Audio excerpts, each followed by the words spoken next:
¿Cómo puede un solo hombre destruir una república, conquistar medio mundo y aún así morir rodeado de traidores? Hoy te contaremos una historia que no es solo historia. Es una leyenda forjada en sangre, ambición y traición. La vida de Julio César fue mucho más que batallas y discursos. Fue una cadena de decisiones que cambiaron el destino de Roma y del mundo. Desde su niñez entre guerras civiles hasta su romance con Cleopatra y su trágico asesinato a manos de sus propios aliados, César vivió como un titán y cayó como un mito. Así que ponte cómodo, porque esta no es una clase de historia. Es una película épica contada por la historia misma. Hoy vamos a entrenar con el mismísimo Julio César para entender cómo se convirtió en el hombre más temido y adorado de Roma. Pero antes de comenzar, suscríbete al canal de Hablando Historia y cuéntanos en los comentarios qué otro emperador, reina o guerrero legendario quieres ver aquí. Muy bien, legionario, alístate, que empieza la conquista. En las calles polvorientas de la Roma republicana, el nombre de Cayo Julio César no significaba aún nada. Era solo un niño más, nacido el 13 de junio, en un mundo gobernado por la inestabilidad política, las intrigas familiares y la violencia disfrazada de poder. Pero aquel niño, curioso, decidido y lleno de una energía inusual, llevaba en la sangre la ambición de generaciones. Su familia, aunque noble, se encontraba lejos del centro del poder. Pero no era cualquier linaje. Los Julii, decían, descendían de la mismísima diosa Venus. Su tío, Cayo Mario, era un héroe de guerra, un reformador del ejército romano y un símbolo para las clases populares. Para el joven César, Mario no era solo un pariente, era un modelo, un faro. Pero Roma no era amable con los ídolos. Cuando Lucio Cornelio Sila, rival político de Mario, tomó el control de la ciudad en medio de una feroz guerra civil, su ascenso como dictador cambió para siempre el rumbo de la historia y el de Julio César. Apenas con 16 años, la muerte de su padre lo convirtió en jefe de familia. Una carga enorme para un muchacho, especialmente cuando el nuevo régimen exigía su lealtad incondicional. Pero César no era hombre de obediencias ciegas. Contra todo consejo, se negó a divorciarse de Cornelia, su esposa, hija de un enemigo político de Sila. Era un gesto de amor, pero también de desafío. Y ese gesto pudo haberle costado la vida. Perseguido por el poder que una vez destruyó a su tío, César supo que no podía quedarse en Roma. Eligió el exilio antes que la sumisión. Y con esa decisión comenzó su leyenda. Se alistó en el ejército y fue enviado a las lejanas tierras de Asia, en lo que hoy es Turquía. Lejos del Senado, lejos de la traición, pero no del peligro. Allí, bajo el ardiente sol de las provincias, César demostraría que su ambición no se había marchitado, sino que estaba esperando el momento adecuado para florecer. En combate mostró un valor temerario, en estrategia una mente afilada. Pronto sería galardonado con la corona cívica, una de las más altas condecoraciones romanas. Aquel joven refugiado se convertía en héroe. Pero mientras blandía su espada en nombre de Roma, el destino le preparaba una oportunidad aún más audaz. El dictador Sila moriría repentinamente, y con su muerte, César regresaría a casa. Pero ya no como un niño noble sin poder. Volvía como un hombre con una misión, porque a veces, para nacer como inmortal, primero hay que ser desterrado por los mortales. Mientras Roma intentaba sanar las heridas dejadas por Sila, un joven comandante ganaba reputación en los rincones más lejanos del mundo romano. Julio César, ahora veterano de campañas militares, no solo había sobrevivido al exilio, lo había convertido en su campo de entrenamiento. En las regiones de Bitinia y Cilicia, situadas en lo que hoy conocemos como Turquía, César demostró un talento natural para el liderazgo. Pero más allá de la estrategia y las armas, su mayor fortaleza era su capacidad de inspirar a los hombres. No era un general distante y severo. Luchaba junto a sus tropas, compartía el frío, el hambre, la sangre. Se ganó el respeto de soldados endurecidos por años de combate, algo que ningún título podía comprar. Una de sus primeras gestas memorables ocurrió cuando ayudó a sofocar una rebelión en Asia. Por sus acciones heroicas recibió la corona cívica, un reconocimiento que solo se otorgaba a quienes salvaban la vida de un ciudadano romano en combate. Aquel símbolo, más que una hoja de laurel, era una promesa. El muchacho de la casa Julia estaba destinado a cosas grandes. Sin embargo, la gloria militar no era suficiente. Tras la muerte de Sila, César regresó a Roma, solo para encontrar su herencia confiscada, su fortuna arrasada por el régimen anterior. La nobleza romana lo miraba con recelo. Demasiado popular, demasiado ambicioso, demasiado peligroso. Pero si Roma no le ofrecía poder, él lo tomaría con su voz. En los tribunales se reinventó como abogado, usando su elocuencia afilada como una espada. Denunció abiertamente la corrupción de los poderosos, arriesgando su vida al atacar a figuras intocables. Su estilo apasionado y directo cautivó al pueblo y sembró miedo entre los senadores. Ya no era un joven noble con ambición. Ahora era un hombre sin miedo a la guerra ni al juicio de los poderosos. Y mientras otros buscaban seguridad en alianzas cómodas, César eligió el camino más arduo: ganarse el poder paso a paso, ladrillo por ladrillo, palabra por palabra. Lo que no sabía era que la aventura que definiría su destino estaba por comenzar, no en Roma, sino en alta mar. Porque en el mar Egeo una nueva amenaza le esperaba. Una que pondría a prueba no solo su coraje, sino también su venganza. Durante una travesía por el mar Egeo, Julio César fue capturado por piratas cilicios, temidos saqueadores que infestaban aquellas aguas y que veían en los nobles romanos una presa lucrativa. El joven patricio, de apenas 25 años, fue tomado como rehén junto con otros tripulantes. Para ellos era solo otro aristócrata que valía su peso en oro, pero no tenían idea del tipo de rehén que habían tomado.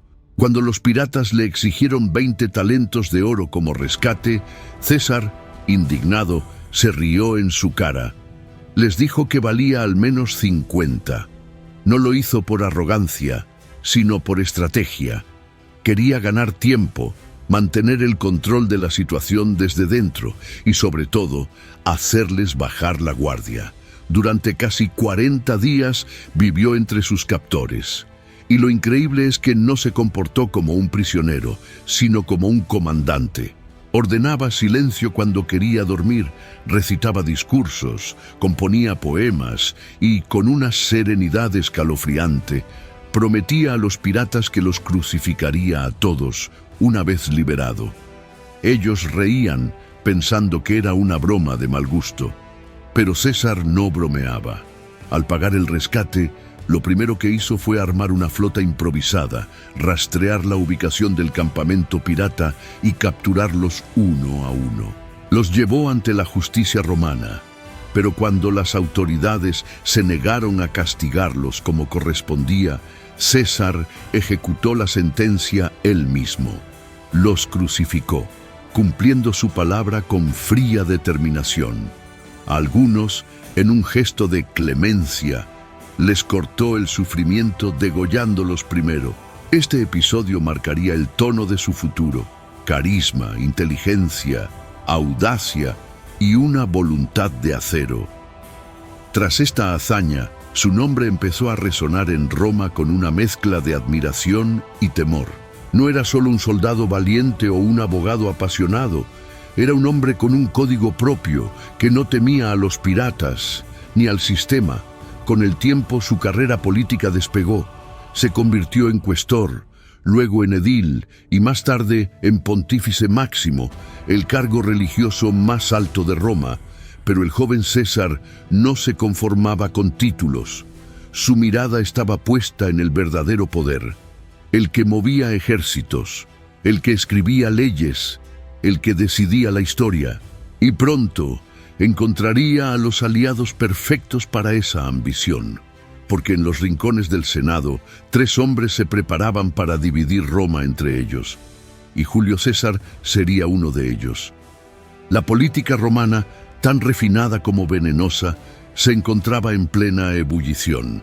El Senado se había vuelto un campo de batalla silencioso, donde las ambiciones se enfrentaban con sonrisas y puñales ocultos. Era el escenario perfecto para que Julio César desplegara su juego más peligroso. Para ascender al consulado, el cargo más alto de la República, necesitaba apoyo, y lo conseguiría no por sumisión, sino por una jugada maestra. En lugar de confrontar a sus rivales, los uniría en una alianza imposible. Así nació el llamado Primer Triunvirato, una coalición secreta entre César, Pompeyo Magno y Marco Licinio Craso. 3 hombres, 3 pilares del poder. Pompeyo, el general victorioso de Oriente, amado por las legiones, pero en conflicto con el Senado. Craso, el hombre más rico de Roma, que anhelaba prestigio militar y respaldo político. César, el orador brillante y ambicioso, con un pie en el pueblo y el otro en el ejército. Juntos, dominaron la República desde las sombras. Repartieron cargos, frenaron enemigos y colocaron a César en el consulado. Pero lo más importante vino después. Cuando su mandato terminó, se le otorgó el gobierno de la Galia Cisalpina y Transalpina, una vasta región al norte de Italia, y con ella el mando sobre varias legiones. Era el comienzo de una guerra que transformaría a César y al mundo. Mientras el Senado vigilaba sus movimientos con recelo, él cruzó los Alpes y comenzó su brutal campaña contra los pueblos galos. Tribu tras tribu, batalla tras batalla, las legiones romanas aplastaban cualquier resistencia. César no solo conquistaba territorios, conquistaba fama, fortuna y el amor de sus soldados. Sus enemigos en Roma empezaron a temer, no solo por su poder creciente, sino porque el pueblo lo adoraba. Era carismático, audaz y peligroso para una élite acostumbrada a controlar desde las sombras. Al mismo tiempo, las grietas en el triunvirato comenzaron a abrirse. Craso, en su obsesión por la gloria militar, cayó muerto en la desastrosa campaña contra los partos. Y Pompeyo, celoso del ascenso de César, se volvió hacia el Senado alineándose con los conservadores.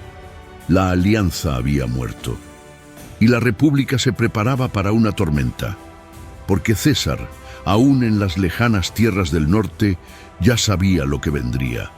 El día en que el Senado intentaría despojarlo de sus legiones, de su poder, de todo lo que había construido. Y cuando llegara ese momento, él no dudaría en cruzar la línea prohibida que separaba la obediencia de la guerra. Alea jacta est. Los dados están echados, y una vez lanzados, no hay retorno. El río Rubicón era estrecho, casi insignificante, pero su significado era tan vasto como el imperio. Ningún general romano podía cruzarlo con su ejército armado sin declararle la guerra a la República. Era una línea sagrada, la frontera invisible entre la lealtad a Roma y la rebelión. Y en el año 49 a.C., Julio César se plantó frente a sus aguas. El Senado, temeroso de su popularidad, le había exigido entregar el mando de sus legiones antes de regresar a Roma. Sabía que si obedecía, sería humillado, juzgado, quizá ejecutado, y si desobedecía, sería considerado un traidor. César miró a sus hombres. No estaban obligados a seguirlo, pero lo hicieron, cada uno de ellos, porque no marchaban solo con un comandante, marchaban con un símbolo, con un solo paso. Cruzó el Rubicón, pronunciando las palabras que resonarían por siglos. Alea jacta est. La guerra civil acababa de comenzar. Roma, al enterarse, cayó en el caos. El Senado, paralizado por el miedo, no ofreció resistencia. Pompeyo, ahora defensor de la República, huyó hacia Grecia, donde planeaba reagruparse y enfrentar a César desde el exilio. César no se detuvo. Tomó Roma sin derramar una sola gota de sangre. Luego marchó hacia Hispania, donde derrotó a las fuerzas aliadas de Pompeyo con una velocidad que desconcertó a sus enemigos. Era imparable, pero la batalla definitiva no tardaría en llegar. En las llanuras de Farsalia, en el corazón de Grecia, los ejércitos de César y Pompeyo se enfrentaron. El mundo contuvo el aliento. Era más que una lucha entre dos hombres. Era la confrontación final entre dos visiones de Roma. Contra todo pronóstico, César aplastó a su antiguo aliado. Pompeyo huyó hacia Egipto, esperando encontrar refugio, pero allí lo esperaba la traición.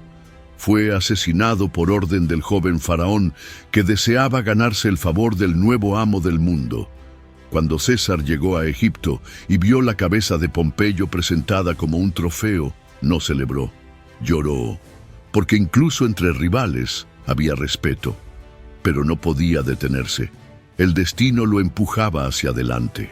Y fue precisamente en esas tierras exóticas, bañadas por el Nilo, donde conocería a una mujer que desafiaría su corazón y pondría en juego algo más que su imperio. En Egipto, César descubrió que no todo imperio se construye con espadas. Al llegar a Alejandría, Julio César encontró un país en plena crisis.